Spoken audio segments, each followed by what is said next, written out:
Hey guys, how you doing? It's about 8 o'clock in the evening here in Port Harcourt. I have to wear these glasses. I have issues with my eyes, and I'm going to be looking here and be looking here at the same time. So I decided to put on my glasses. Um, how you guys doing? Hope everything is fine. I don't have fan in my room. We just packed in here and there is no provision for fan. I'm going to be sweating. I'm going to be fanning myself in this video. Please bear with me. Hey, this life no balance, sha. It has been a very annoying year, and inside this annoyance, we are still very grateful to God. He kept us alive, brothers and sisters. It has been God. I would have lost my husband if not for God.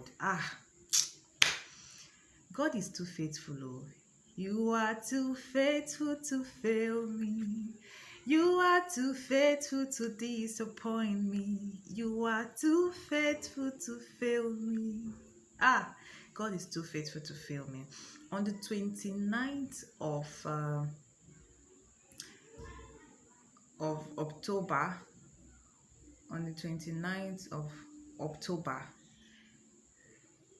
I got back from the shop, and then it was around 8. Because I usually close by 8:30 in the evening.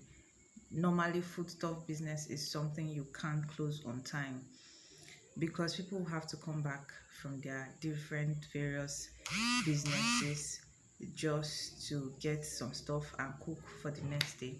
Sometimes I meet up in closing by 8, sometimes by 7:30, sometimes by 8:30 before I pack things in and pack out.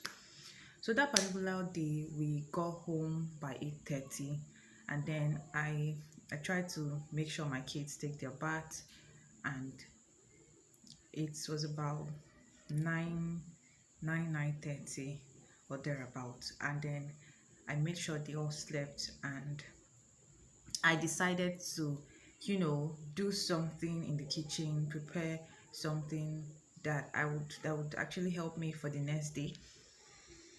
Hell,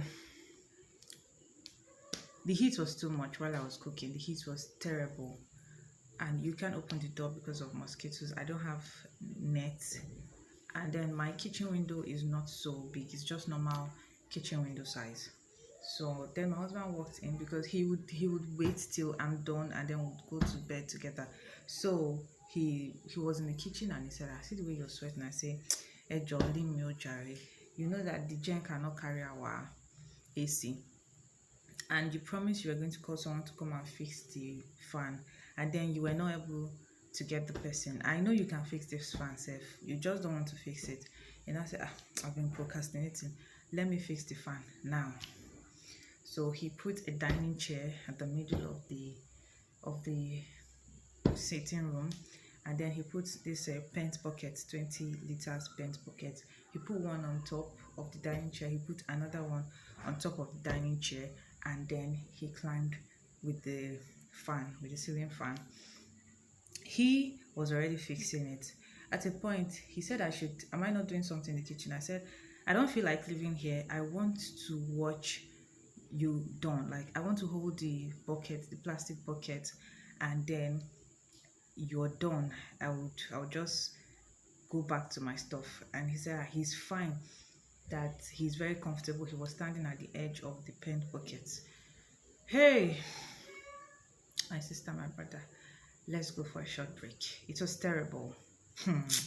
You see this smile I just smile today, Sha? Now God, this God is too faithful. Like, the miracle God did for my family is just too much. I don't know how to start. Guys, this is what happened. The rubber broke in, like it broke round. This is how it is. It broke round out, like, and he was placing his big toes on this, and then this thing broke in and then sank in like this. I was just holding an empty rubber. My husband fell down on the floor. I quickly took out this particular one and started fanning him on the floor. I was like, maybe normally when you hit a guy, maybe you hit a guy in in his private part, they're definitely going to feel a lot of pain. So the way he held himself and fell, I just felt maybe the pain is too much. So I started fanning him right there. Oh my god.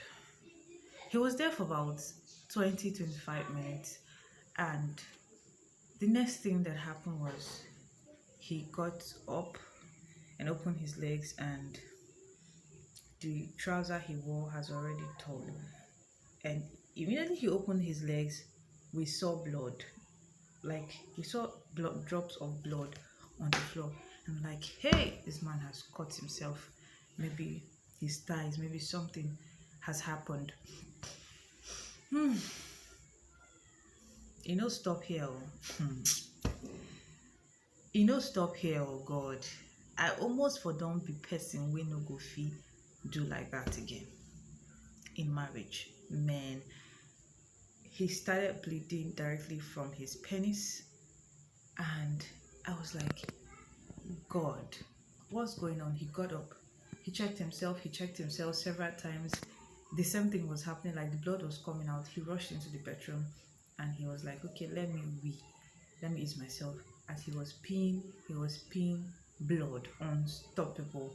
He on the shower on his head, and then I weak for the Matasha. I don't want to remember that scene. Like, that scene makes me go crazy.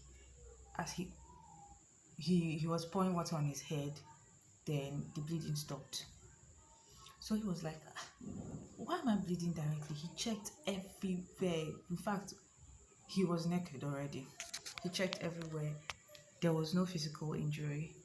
All that happened was that blood was coming out. Okay, the blood has actually stopped a bit. When the blood started flowing again, just like after 2 minutes, this time around, we cannot stop it. Like, it was flowing on his dead. It was flowing like you on normal tap. I was like, oh my God. And the funny part is that we just packed into this new house. I've not been able to even know my next door neighbor, because I go out very early in the morning and I come back by 8:30. So I don't even know anybody in my compound. I was confused. I started screaming. I was like, let's go to the hospital. I don't know how to drive. Are you going to drive like this? Let's go to the hospital. I packed my kids, put them in the car. I rushed out. He followed me and was like, don't call anybody. We just packed in. I said, no. I don't want to hear that. Leave me alone. I want to call someone. And then I rushed down and I called the opposite. I just knocked the person's gate, and then the man came out and was like, please, sir, help me. I don't have mother and father. I don't have anybody. Please help me. My husband must not die. At first impression was like, these people that just packed him, they having a fight already. I said, my husband had an accident now. He just fell and he's bleeding. Please help me. The man said, I don't know how to drive. I said, okay, help me to push the gate, because the gate doesn't have a rail. So it's difficult to even push. Very, very difficult. You have to put in so much effort. And as he's moving one step at a time, the blood is gushing out. Oh, I'm finished. I am just finished. He said he was going to drive. The place is actually far from the road. If I want to run down to go and call a cab man, it's already to 11 in the night. After 10 to 11 in the night, when all these things is happening. And the man cannot drive. Okay, open the gate. My husband said he's going to drive himself. I said, okay, help me, let's get to UPTH. He said, first of all, let's get to health center inside the school, Unipod, because he works with Unipod. And then we got to UPTH. When we got there, I even met one of my friends as a nurse there. He pulled out everything. My sister, shame no deal when wahala deal. Shame no deal when wahala don't come, guys. He pulled out everything, and he was like, he was already looking peeled already. He has been bleeding for about 30 minutes. And then the nurses were like, no, call the ambulance. We cannot handle this. Straight to UPTH. Madam, come. What happened? Come and explain. I just quickly explained what happened. He was climbing, he fell, and then he's bleeding. There's no physical injury. This is what's happening. I'm getting crazy. I hate the look of ambulance, guys. I don't like to see that look of ambulance. Like, when ambulance is passing, I just feel it must be a dead body. They rushed us into the ambulance. They fixed drip. They started passing drip on him, and then they managed to tie the pennies very well, wrap it very well, wrap it so tight. And then they took us to UPTH, my sister and my brother. They took us to emergency and UPTH. We were there, and they were trying to pass a catheter through the penis direct. The more they are passing it, the more the blood is gushing. Guys, urine bag fill up like twice. Plus all the blood my husband has been losing. And he's not someone who eats a lot. So, hey, while I don't deal, I just felt that in the next 30 minutes, everything is going to finish in his body. He doesn't eat. I have to force him. I have to do so many things to make sure my husband eats food. But anyway, when he wants to eat, he eats a very good food, a very good meal. He's going to tell you what he wants, but he doesn't eat like a regular. You know this mentality of, is when you're eating steady that you have blood. Men. They left us there till 11 in the night, till 1 in the night, and then I started begging them that I need to know the blood level, so we know how to start testing the blood, and if we have to buy blood. And then they said okay. They took 4 bottles of those their syringe, whatever for me to go and run tests. I was running the test. I was hooking the person. Please, I need results now. I was already going mad. God so kind. Everybody I met that night, all the nurses, everybody, all the lab attendants, whatever they called them, they were so nice to me. They were calming me down. I was running tests from that 1 o'clock till 4 in the morning. The next day, his bladder was filled up and his penis was tied. There is no way for him to ease himself. In fact, we were in a mess. The doctor came, and then they decided to cut down his abdomen here. They passed the catheter through. They did a small surgery, as they call it, and then they passed the catheter through there so that they can discharge the wee. And that was how they asked us to come back home. We were home, and the bleeding was still coming up. After the bleeding, after like 4 or 5 days, they asked us to take out all those wrap that they wrap the penis. We should take them out. After we took it out, small blood was coming. It took a week, 2 weeks, 3 weeks. Blood was coming, little pus was coming. We were taking drugs. Man. And that was how everything ended in praise. Now my husband is perfectly okay. Guys, my husband is perfectly okay. If I start explaining how everything happened, man, we will not live here today. If you want to know more, like I've already told you some part of the story, if you want to know more, leave your comments below. Please don't forget to subscribe to my channel. Please don't forget to stay safe. You know I love you guys so dearly. Subscribing to this channel is free. All you need to do is click on that red subscribe button down below and click on the bell notification so you get notified when I upload a video. Thank you so much. If there's certain things you would love to see me do, I'm in Port Harcourt. I'm a food and lifestyle blogger. I cook food, I sell food stuff, I deliver already cooked food, and I deliver uncooked food item to your home, your doorstep like this. Bam. Right now, this is Christmas season, and 10K above shopping is free delivery. Like, that's what we are doing for our customers. We really don't have so much. We are doing the best we can. All you need to do is please subscribe to my channel. Man, see me, I go be person where you go love, shall. Just try it. Okay, take care guys, and have a lovely day. You see me, I'm the happiest woman on this planet Earth. Love you. So this was the process where he uses the catheter to wee, and then each time the wee wants to empty, it becomes very painful. He has to put the urine bag in that bowl right there, and then work with it. Before, after a month, they removed the urine bag and then they connected it directly. This is my kids taking chair to him. We are Muslims, so he's about to pray. Yes, he's strong. And if I tell you the kind joy within inside my soul, like if I can express how I feel, my husband was passing through so much pain that he's a very strong man. When people heard he drove himself to the hospital, we just used a small towel to tie the dig so the blood will not flow so hard. And then he drove himself. Immediately he called his brother. His brother met me in the hospital, and then they took my kids to their house.